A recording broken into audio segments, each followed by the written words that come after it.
7.3 is about proving triangles similar. The first postulate we're going to deal with is angle-angle similarity postulate. Okay, and what it's talking about, if in two angles of one triangle are congruent to two angles of another triangle, then the triangles are similar. Okay, so if you're looking here at these two triangles, notice how S has one line and M has one line, R has two lines, L has two lines. Those are going to be congruent triangles. We can say that those triangles are similar. Those are congruent angles. So triangle SRT is similar to triangle MLP by angle-angle similarity postulate. Okay, so if we're looking here, problem 1 says triangle RSW and triangle VSB. We know that RSW and VSB is 45 degrees and 45 degrees there and there. Okay, so those are congruent angles. Do we have another angle congruent? Well, again, if we look at our picture, I can say WSR is congruent to BSV because of vertical angles. So since we have those congruent, I can now say triangle RSW is similar to triangle VSB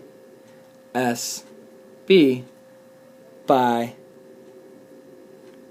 angle-angle similarity postulate. Okay, and again, that's your similarity statement and your reasoning behind it.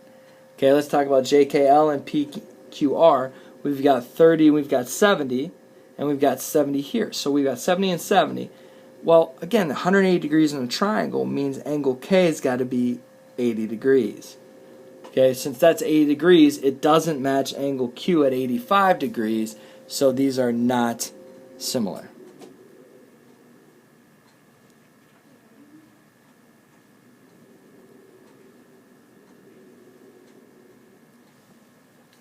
The other two ones we're going to talk about here, much like we talked about with congruency, is side-angle-side similarity and side-side-side similarity.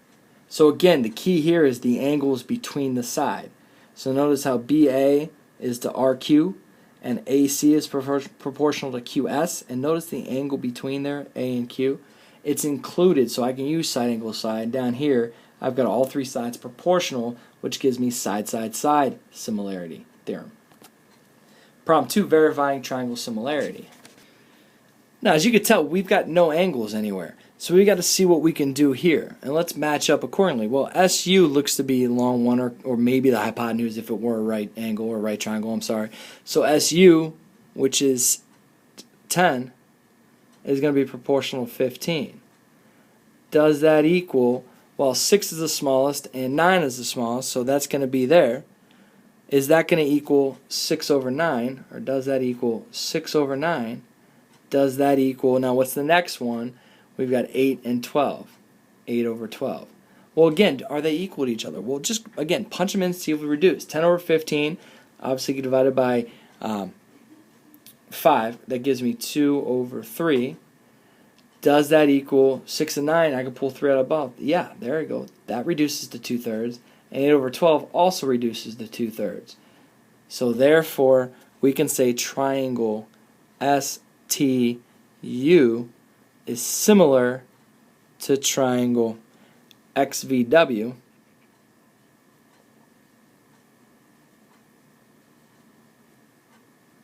by side-side-side similarity. You need that similarity symbol out there. B, if you look, they overlap, so you know that that angle is going to be congruent to each other. Angle K and angle K. So let's take a look to see if our sides are proportional. Let's go small, which is 8, of KL. Well, what's KM got to be? Well, KM's got to be the whole side there, which is 8 plus 2, or 10. Is that the same thing as 12, which is KP, over the whole thing, which is 12 plus 3, which would be 15? Are those equal? Well, 8 over 10 reduces to 4/5, and 12 over 15 reduces to 4/5. That way we know that they're proportional as well. So we have an angle congruent, we have sides proportional, so I can say triangle KLP is similar to triangle KMN by side-angle-side similarity theorem. In problem 4, we're going to do that to find the lengths in similar triangles. So they tell us that these are similar triangles here. Okay? It's good. We're done. They're similar triangles.